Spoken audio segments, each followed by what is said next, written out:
Hello friends, welcome to Bizegian Okhom. Bizegian Okhomলে সকলোকে স্বাগতম জনাইছো। সো বন্ধুসকল আজি এটা নতুন টপিক লৈ আপোনালোকৰ ওচৰলৈ আহিছো। So let's get started. Let's create our own environment.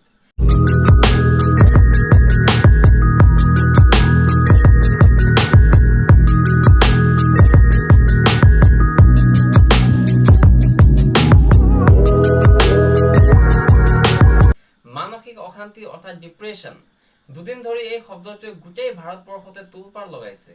সৰুৰ পৰা ডাঙৰলৈ সকলোৱে এজনে আনজনক পৰামৰ্শ দিছে, এইবোৰ কৰিব লাগে, সেইবোৰ কৰিব নালাগে ইত্যাদি ইত্যাদি। সচৰাচৰ কোনো ঘটনাৰ হেঁচাতে এনে আলোচনাৰ উৎপত্তি হয় আৰু 3 দিনমান একেৰাহে হোৱাৰ পিছত স্বতন্ত্ৰভাৱে খাম কাটে। সকলো নিস্তব্ধ, আকৌ সকলো যান্ত্ৰিকতাত মস্কুল। আকৌ এটা ঘটনা, আকৌ আৰম্ভ, আকৌ শেষ, আকৌ আৰম্ভ, যেন এক ধাৰাবাহিক প্ৰক্ৰিয়াহে। কিন্তু বন্ধুসকল, এনে আলোচনাৰ প্ৰয়োজন আছেনে? নিশ্চয় আছে, কিন্তু দুদিনীয়া নহয়, এক স্থায়ী আলোচনা, এটা বাতাবৰণৰ সৃষ্টি আৰু যুৱ প্ৰজন্মৰ পদক্ষেপ। বন্ধুসকল, আমি ভৱিষ্যত প্ৰজন্মৰ বাবে কি কৰিছো? সম্পদসমূহটো শেষ কৰিলৈ এতিয়া সামাজিক পৰিৱেশ বিনষ্ট কৰিবলৈ প্ৰস্তুত। কিন্তু বন্ধুসকল, জ্যেষ্ঠ তথা পূৰ্বপুৰুষ হিচাপে এক সুস্থ বাতাবৰণ য'ত সকলো ব্যক্তিয়ে নিজৰ মানসিক স্থিতি আলোচনা কৰিব পাৰে, তেনে বাতাবৰণ সৃষ্টি কৰাটো আমাৰ সকলোৰে দায়িত্ব নহয়নে বাৰু? এইবাৰ সমাজৰ এনে আলোচনাৰ মুখ্য কাৰণ হৈছে বিখ্যাত বলিউড অভিনেতা সুশান্ত সিং ৰাজপুতৰ আত্মহত্যা। তেওঁ যুৱ সমাজৰ পছন্দৰ হোৱাৰ উপৰিও বহুতৰে আদৰ্শ আছিল। ঠিক একেদৰে ধাৰাবাহিক চিৰিয়েলত অভিনয় কৰাৰ বাবেও সকলো শ্ৰেণীৰ লোকৰে আলাসৰ লাডু আছিল। বন্ধুসকল, আমি কোনো অভিনেতা বা অভিনেত্ৰীৰ লগত অতি সহজে এক বান্ধোন গঢ়ি লওঁ, কাৰণ সেইসকলে কৰা অভিনয় চৰিত্ৰত কৰবাত নহয় কৰবাত নিজকে বিচাৰি পাওঁ। গতিকে এনে ব্যক্তিৰ অকল্পনীয় মৃত্যুৱে সকলোকে আঘাত দিছে। তেখেতৰ মৃত্যুৰ খবৰ পোৱাৰ লগে লগে ছ'চিয়েল মিডিয়া ভৰি পৰিছে। এজনে আনজনক পৰামৰ্শ দিয়া আৰম্ভ কৰিছে। কিছুমানে তেখেতক আত্মহত্যাৰ দৰে পদক্ষেপ লোৱাৰ বাবে সমালোচনা কৰিছে আৰু কিছুমানে মৃত্যুৰ কাৰণ ডিপ্ৰেছনক ব্যাখ্যা কৰিছে। কিছুমানে কাপুৰুষ বুলি অভিহিত কৰিছে আৰু কিছুমানে সমাজক দোষ দিছে। হয় বন্ধুসকল, কেইদিনমান আগলৈকে ময়ো আত্মহত্যা কৰা ব্যক্তিজনক কাপুৰুষ বুলি ভাবিছিলো, কিন্তু প্ৰকৃততে তেনে নহয়। সাইকোলজিৰ মতে এজন ব্যক্তিয়ে জীৱন যুঁজত অতি সহজে হাৰ নামানে। তেওঁ বাৰে বাৰে নিজৰ মনক জীয়াই থকাৰ উৎসাহ দিয়ে, কিন্তু চিন্তাৰ সাগৰ ইমানেই গভীৰ হয় যে ই মগজুক সম্পূৰ্ণৰূপে ব্লক কৰি দিয়ে। লাহে লাহে হাঁহি স্ফূৰ্তিৰে জীয়াই থকা মানুহজন সম্পূৰ্ণ পেচিমিষ্ট হৈ পৰে, জীৱনৰ পৰা একোৱেই নিবিচাৰে। কোনো প্লেনো নাথাকে, কোনো প্ৰেৰণাও নাথাকে, সম্পূৰ্ণৰূপে নিজৰ চিন্তাতে সোমাই পৰে। এই চিন্তা এটা জালৰ নিচিনা, যদি উপযুক্ত পৰিৱেশ পোৱা নাযায় তেন্তে ই সম্পূৰ্ণৰূপে মানুহক সম্মোহিত কৰে আৰু জীৱনৰ প্ৰতি বিতৃষ্ণা জন্মায়। জীয়াই থকাৰ আশা সম্পূৰ্ণ নাইকিয়া হয় আৰু অৱশেষত মানুহে জীৱন যুঁজত হাৰি নিজকে ধ্বংস কৰি পেলায়। বন্ধুসকল, বাহ্যিক শাৰীৰিক সুস্থতা গঢ় দিয়াৰ ক্ষেত্ৰত আমি কি নকৰো, কিন্তু আভ্যন্তৰীণ সুস্থতা অৰ্থাৎ মানসিক সুস্থতাৰ ক্ষেত্ৰত আমি কি কৰো?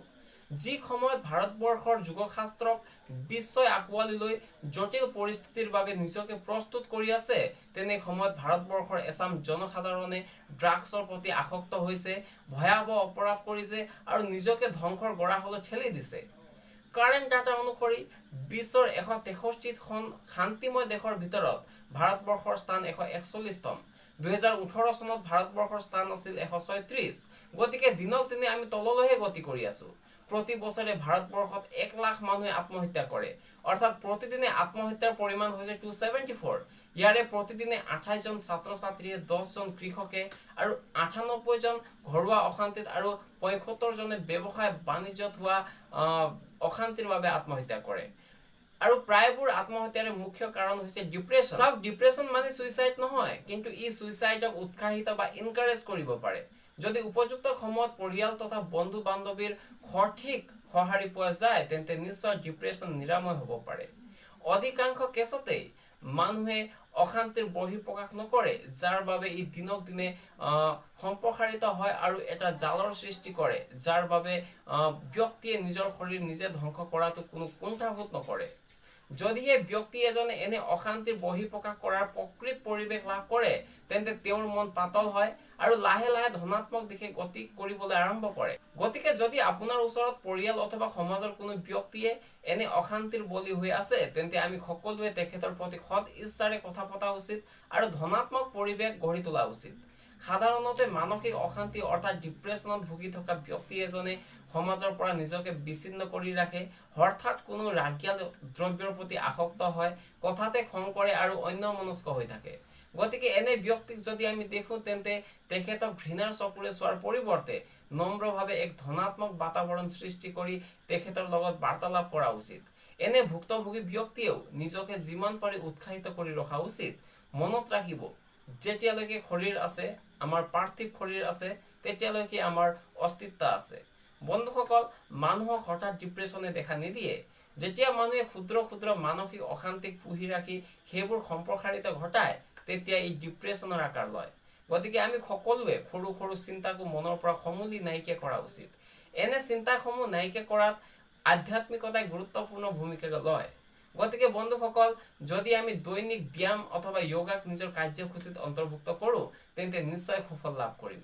সো আহক আমি নিজৰ পৰিৱেশ নিজে সৃষ্টি কৰোঁ। Let's create our own environment.